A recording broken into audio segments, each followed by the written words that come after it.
YouTube. Do you guys know who Lazarbeam is? I barely do. He's an Australian YouTuber and gamer. This guy has 20 million subscribers. He does like gaming type videos or whatever. I don't know. I've never watched him, but freaking... Oh, wait. Which one's the real him? I can't even tell the difference. Apparently, he made a game. I've never heard of it. It's done worse than we thought, chat. It's done worse than we thought. Is this real? This is probably a fate worse than death. We're reacting to this video. Freaking just say Steven, which is also my roommate's name, so hopefully he can hear me. What you're gonna want to do? Put me in, coach? World Boss is an IO type kind of game that was made World by two Boss is the YouTubers. name of the game, I guess. Sorry, I'm just saying that for my own self. World Boss is an IO type kind of game that was made by two massive YouTubers, Lazarbeam and Fresh, who have a combined Who is Fresh? He's not in the title. Can't be that massive. 7 million subs? Okay, never mind. That is... excuse me, holy shit. That is pretty fresh. You know? I suppose that is. Can you guys subscribe to my channel so I can be under more scrutiny when I get when I blow up and act like I don't know nobody? Thank you.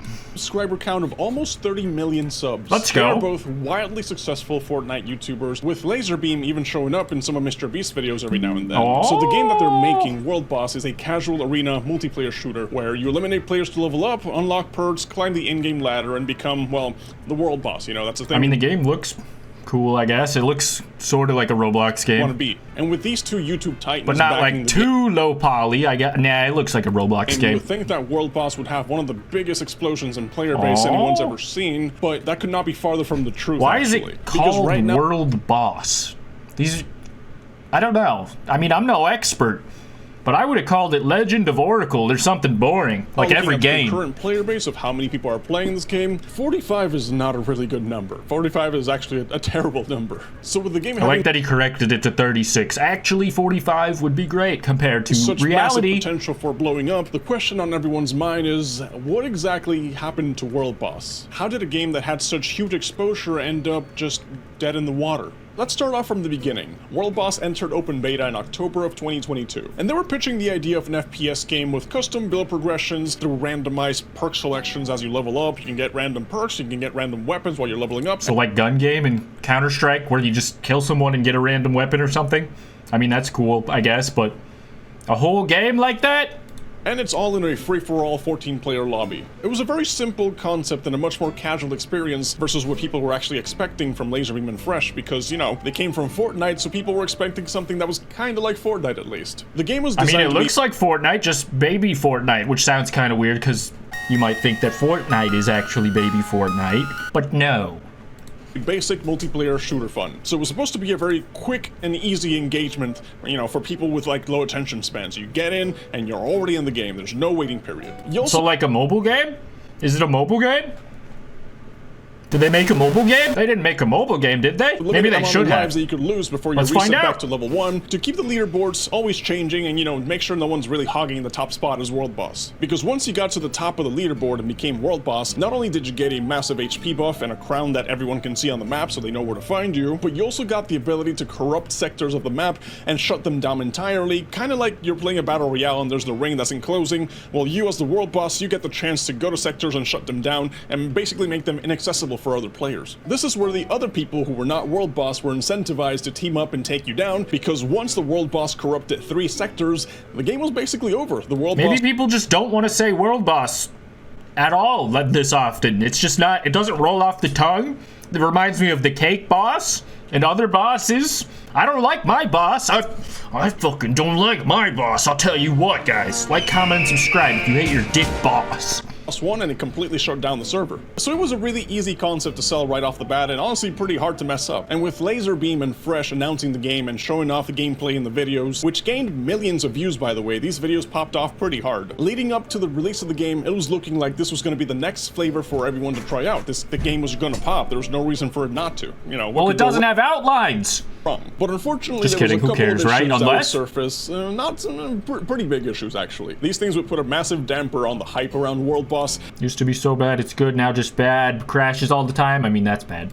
leading up to its release and, negatively affect how the game would be perceived. Starting off with network and optimization. So World Boss suffered from a lot of networking issues during its closed beta that unfortunately weren't really fixed following up to the game's release. I'm pretty sure they were working on it, but they just couldn't get everything fixed up before the game entered open beta, with a lot of players reporting that they were being kicked out of the game multiple times per hour, which was basically a game-breaking issue for them because once you got kicked out back to the lobby, you basically lost all your progress. All the grind that you were making to get to rank 1, it's gone. When your game don't game no more? Shit, fix it in post. Fix it in a patch. Fix it. It's in early access, guys.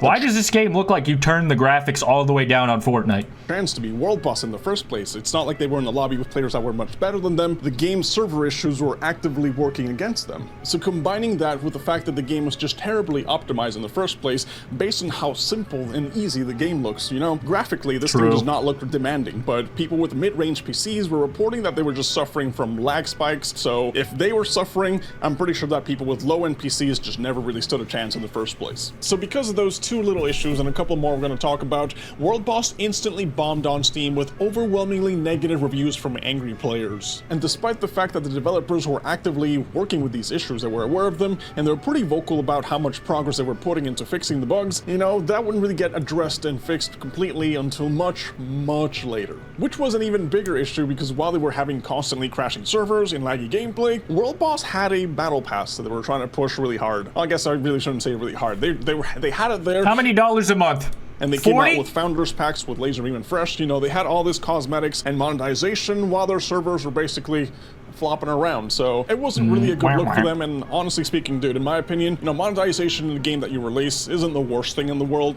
Getting additional funds for the game that you're developing is literally what the gaming industry is built on, right? You want to make money, so that way you can keep making stuff for the game. So it just makes sense, right? But the problem here is that offering cosmetics and microtransactions for a game that's barely able to run in the first place didn't really sit well with the player base. And a lot of people felt like World Boss was kind of like a cash grab. It felt like they were focusing more on putting skins on the market versus actually fixing the core gameplay issues that the game was going through at the time. I don't necessarily think that's how it went because the developers were very vocal and open with the community, talking to them about how they were fixing and how they were aware of things, and they were really, present in social media, which is a good thing that you don't really see every day, but that doesn't help the fact that people still view them in a certain way because of that issue. And going back to the gameplay here, it probably doesn't help that there's probably like so many of these games, dude, and it's just so forgettable.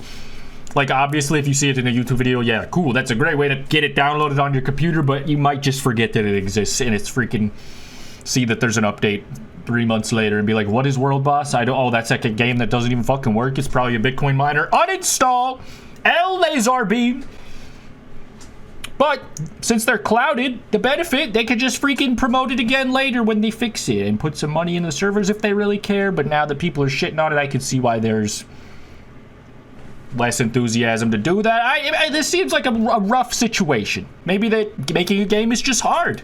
Even when the players were able to get into the game and play the game as intended, a lot of them just actually weren't having fun in the first place. Damn. They were reporting that the game felt really bland, boring, repetitive. It just got boring. It was technically an endless deathmatch where you got in, got some kills, died, respawned, got some kills, died, rinse, repeat. And remember, to my smooth brain, that is a lot of games, but hey. How I mentioned that the game's objective at first was to become the world boss, so that way you can start corrupting the server and shut down the game, and that was your win condition? Oh, yeah. Maybe somebody won too early, and that's what got all the corruptions going in the bugs. It's a conspiracy? Well, they didn't add the corruption bombs until 8 months after the game had been out. So on release, the objective was really to just be world boss and just have an HP buff, and that's it. The idea was other players were supposed to go after you and kill you, but none of them really did that. They kind of just kept shooting each other. It was just like, oh, there's just one guy who's really strong on the map. Let's just ignore him and just keep fighting people who are at my level instead. That's kind of what the people were going for. And another thing that wasn't added until way later was a live system in the game.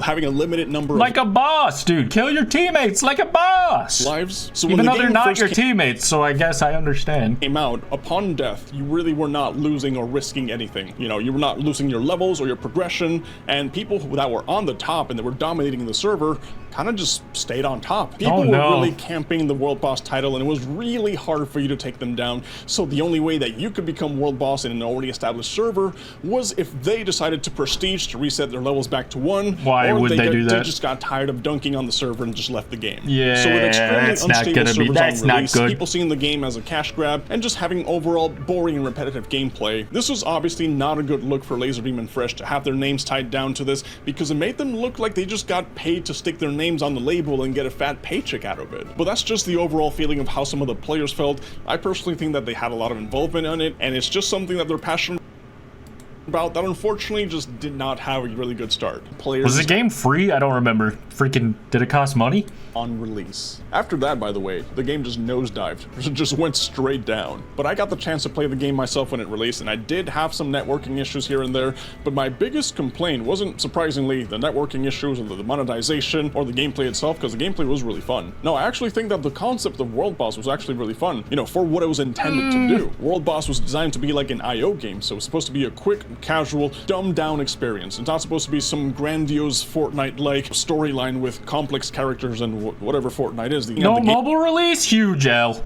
That's where you fucked up. It would just pop off really hard on mobile, just because of how basic it is, but also how accessible it is, you know? I look at World Boss and I'm like, damn, I would play this game if I was sitting and waiting around at a dentist's office or something. Real. But because it didn't release on console and it didn't release on mobile, you know, you have to consider the fact that a lot of the Fortnite kids that watch Lazarbeam and Fresh, they probably don't have $3,000 gaming PCs. They probably just play from their PlayStations or their phones. So already they're chopping off a massive potential. And they probably already have Fortnite, so that's good competition. Base by just not releasing on those medias, on those avenues. Shout out to this guy for the video. Just say Steven, dude. This was very informative. Have you guys freaking played World Boss or watched a Lazarbeam video? Two things I can't quite say that I've done, but I mean World Boss looks close enough to Fortnite. I've basically played it, dude. Freaking push that launch on the App Store button. Don't be scared. Let the money roll in, baby. But wait till it's ready. I think, you know, there's something to be said about a game that doesn't pre-ejaculate onto the Steam marketplace when it's not ready, dude. Let it incubate. Let them cook. Thank you guys for freaking watching. Hit the like button if you enjoyed this reaction video. I'll see you in the next one. Peace.